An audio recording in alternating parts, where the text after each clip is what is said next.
আচ্ছা স্যার, আজকে এখানে কিটা লাগে আছে আর কোন দল থেকে আসে তো? আমরা এখানে সমাবেত হয়েছি যে গতকালকে মঙ্গিকামিতে যে একটা বড় দুর্ঘটনার গাড়ি যে ঘটছে তার জন্য আমরা আজকে এখানে সমাবেত হয়েছি। তা এখানে আমাদের লংটাবিলি এবং ডুমুছড়াতে বাসিন্দা মলিন কিশোর ত্রিপুরা তাইনের যে একটা বড় খুব দুঃখজনক এবং বেদনাদায়ক আমাদের যে বেদনাদায়ক এবং দুঃখ প্রকাশ এটা ভাষা প্রকাশ করা যায় না যদিও।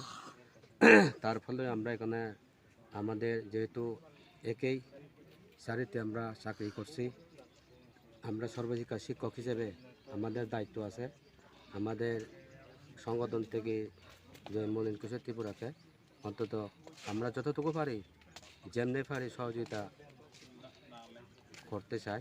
তার জন্য আমরা এখানে এসেছি এবং ওনার সমবেদনা এবং মর্মাহত আমরা জানাচ্ছি।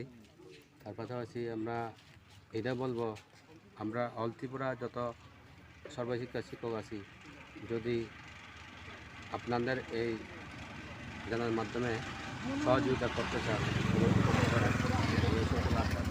এই আশাটুকু রাখছি। তার পাশাপাশি আমাদের লংতরাবিলির যতজন আমাদের সর্বশিক্ষা শিক্ষক আছেন সবাইকে আমি আমার বিনম্র অনুরোধ করছি এবং যদি কেউ যদি সহযোগিতা করতে চান, হয়তো এখানে সবাই উপস্থিত আজকে হতে পারেনি, তো বিভিন্ন কারণে হয়তো আসতে না পারার কোনো অসুবিধা নেই, কিন্তু যে কোনো সময় মলিন কিশোর ত্রিপুরাকে অ্যাকাউন্টের মাধ্যমে হোক বা আর কেস মাধ্যমে হোক যে কোনো প্রকারে সহযোগিতা করবে এই আশা আকাঙ্ক্ষা রেখে আমি এখানে আমার সংক্ষিপ্ত বক্তব্য এখানে শেষ করছি। সবাইকে ধন্যবাদ।